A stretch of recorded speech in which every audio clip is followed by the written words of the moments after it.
All right, don't even ask, okay? It's all part of, it's just trust the process, okay?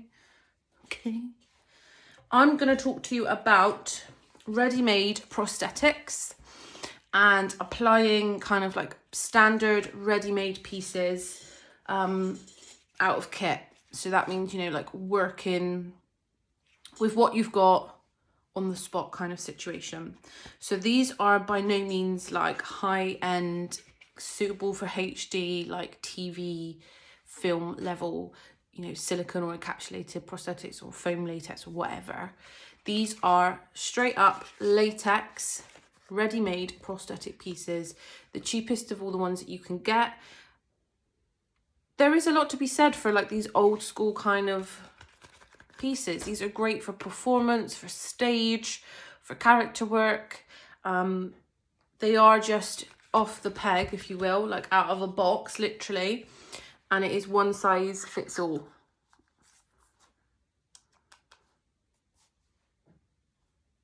Wow. I don't know if I'm a turtle or a parrot. I'm a parrot. I'm not going to be using that one because claustrophobic. Ugh. But I am going to be using a witch set.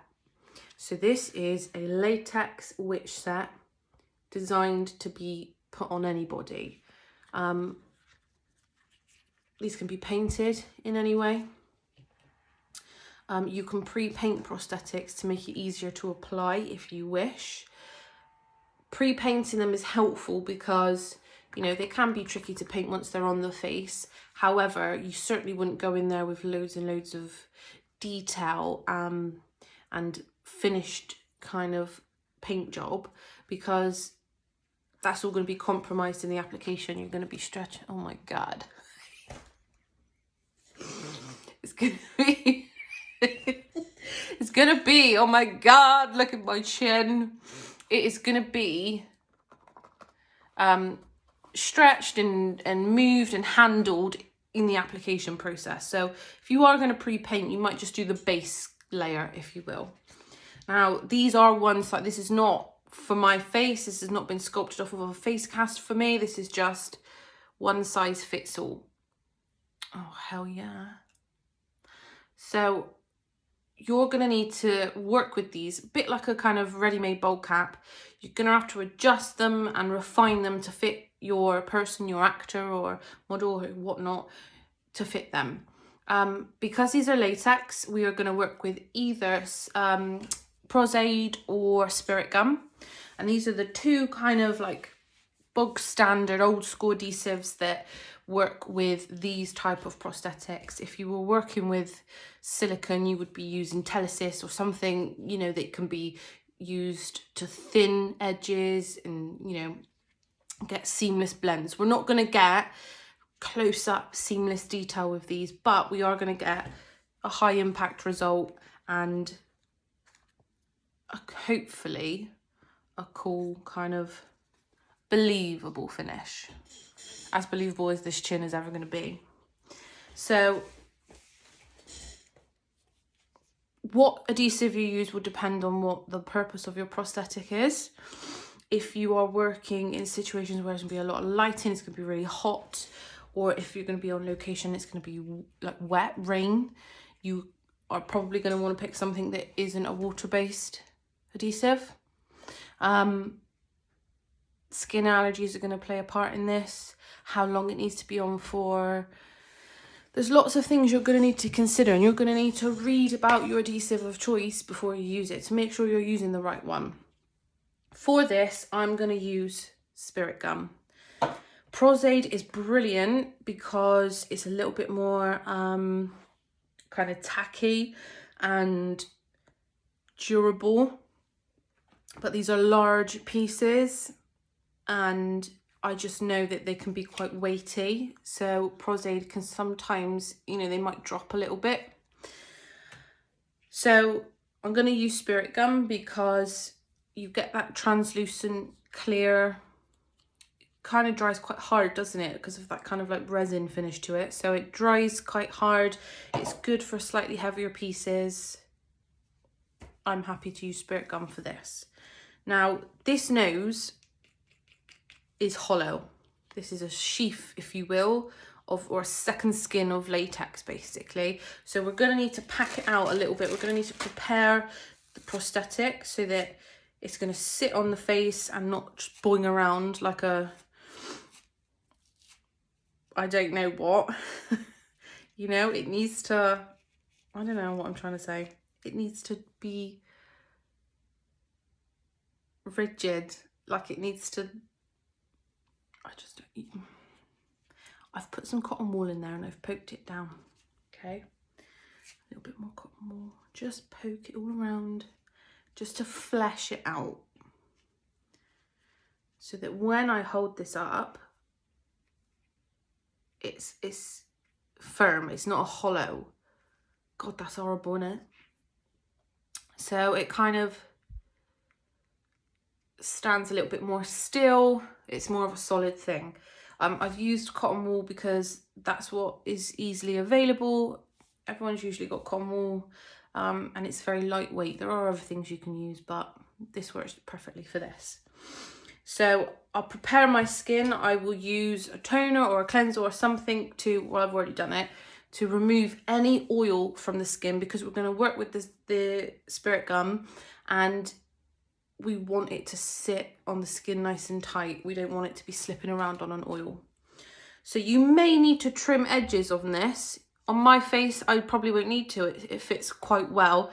But on a small petite face, you might need to take off a little bit of the edge, which you don't want to do because the edge is thin. But if it's not going to fit them, you may need to trim it down just a tiny bit. I'm just going to take that top bit off there. So I'm just going to get a white pencil. I'm going to check your balance and symmetry. Like if it's like that, it's just going to look ridiculous.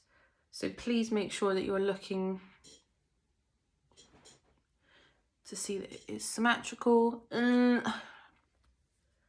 just going to mark out a little line there so I know where I can line it up. Spirit gum is a contact adhesive, which means it works best when spirit gum touches spirit gum. The trick with the spirit gum is thin layers. Thin, thin, thin. Think thin, baby. Thin layers that are super tacky. Bit like me, thin and tacky. Sorry, I'm very unprofessional. Paint this whole edge, the whole thing, with the spirit gum. It's really thin. You can see it there. It's not dripping. It's not runny. If this was Prosade, I would do it exactly the same way. I might use a hairdryer just to help kind of dry it along. But spirit gum works when it's tacky and it goes stringy. So I can see where my mark is. I'm kind of just going to tap it a little bit, just to help make it kind of go tacky and sticky. I'm going to line up and I'm going to choose an anchor point. So when I put this on, the bit that kind of hugs my face first is this. So this is going to be my anchor point. I want to get that down beautifully, and then I can work my way around the edge of the prosthetic from there. So I'm going to press that down because that feels good. Hang on, let me get another mirror because I can't see. Can't see. And I'm going to stretch my prosthetic from there.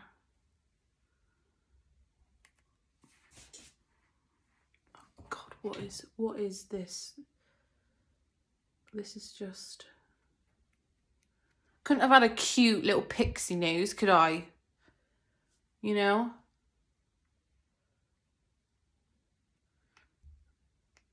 So what I'm doing, from my anchor point, I'm pushing outwards. I'm trying to push away any air bubbles. If you've got air bubbles or gaps in your edge, first of all, it's going to pucker and it's going to lift. And second of all, condensation is going to build up in there. As you get hotter, it's going to be moisture, especially around a nose piece. And when you get these little pockets of moisture and condensation, it's going to start to break down the adhesive. It's going to start to lift it. So I've got a powder puff. You can use a sponge, whatever you've got. I'm going to push down my edges. And I'm just always pushing outwards, trying to get rid of any wrinkles, creases, or air bubbles. And then I can work my way down to the bottom.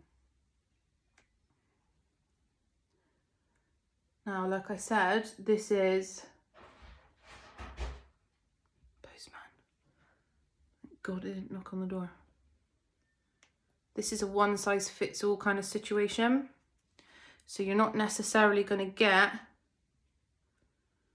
the most perfect application. Ugh. But what you will learn to do is build it up and adapt it to, you know, add bits in or trim bits away so that it fits as well as it can. So now I've got my chin. I mean, come on.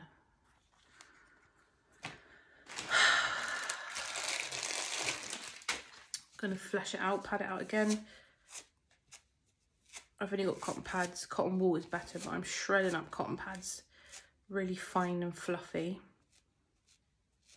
Cauliflower's fluffy. Remember that? No?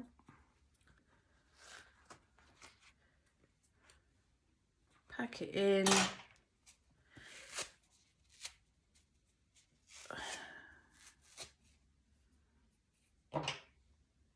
Until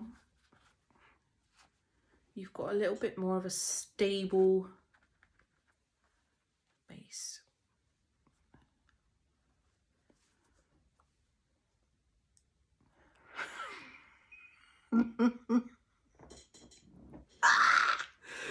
Ooh, God's sake. Now, if you had a petite chin, you, like I said, you may need to trim it. Try and trim it.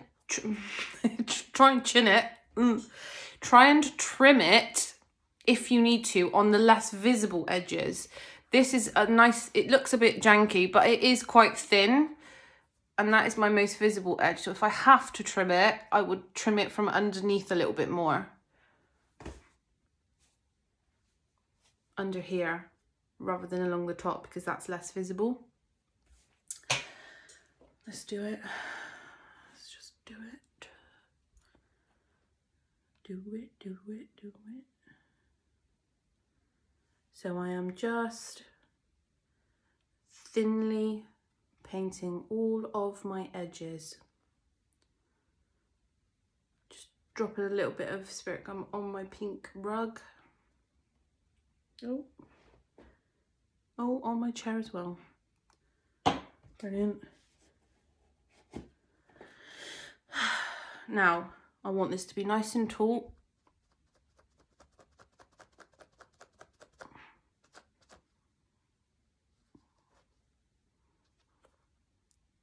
Get it anchored down.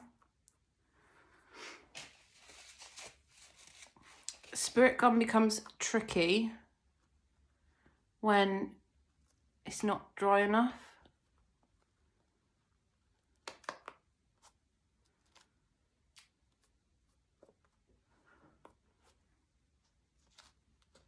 If it's starting to flop around and it's not grabbing your face,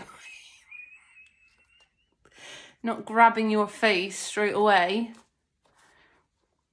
then your spirit gum is not tacky enough. If it slides, it's not tacky enough. It should stick on like this. Straight away. This is just heinous. This is just the worst thing I've ever seen. Ooh, God. It'll be fine. I'll make it work. What are these? God. Okay. anchor point, push down, push outwards, get rid of any weird edgy bits. To blend the edges of this, now typically you'll find information that will tell you to use liquid latex to blend out a latex piece. Liquid latex, as you know, doesn't melt into the skin, it doesn't absorb. So I keep looking at myself.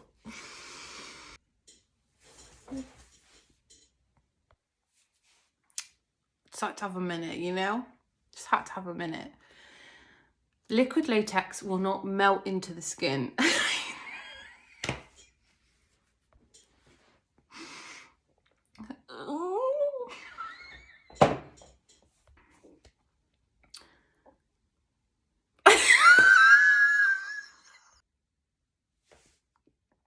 Liquid latex will not melt into the skin. So by putting that around the edge, you've got one texture in the prosthetic piece, you've got another texture in your skin, and then you're going to add a slightly different texture with liquid latex, which is going to dry shiny. This is slightly kind of rough, your skin's got texture. So then you've got 3 different reflective kind of surfaces to deal with. So you can use liquid latex, but I find quite often it makes the edge look more obvious.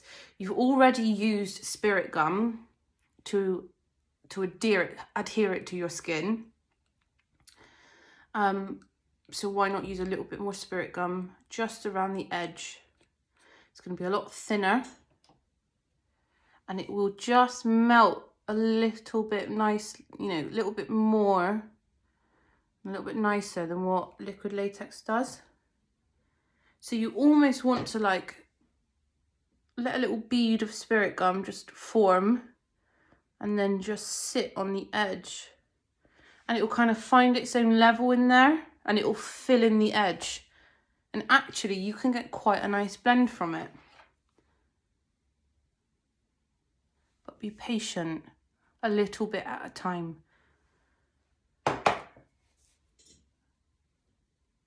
So kind of let that spirit gum, like I say, kind of fill in the gaps and find its own level. And do that around all your visible edges.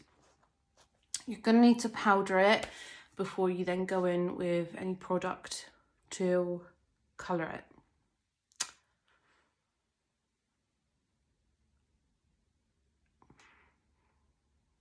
I just can't. Anyway, the trick to applying prosthetics on 3D parts of the face or ready-made prosthetics is making sure that they're fleshed out, is making sure that your skin is dry and very clean and free of oil.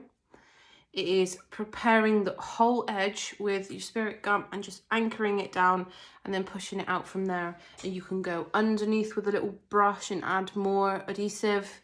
You can just pull it down, stretch it so much that it kind of like, when you let go of it, it'll ping off if you do that as well. But if you've got old paintbrushes or brushes that you're willing to sacrifice, that are just a bit kind of old and knackered, you know, use them for your adhesive if you've got spirit gum, and feather in your edges beautifully and then let it dry. Don't then try and get in there and start blending edges and painting it all and putting it all together when it's not dry. So yeah. Anyway, I don't know what to do with myself. I can't bear this. I can't bear looking at myself. Any questions? Let me know.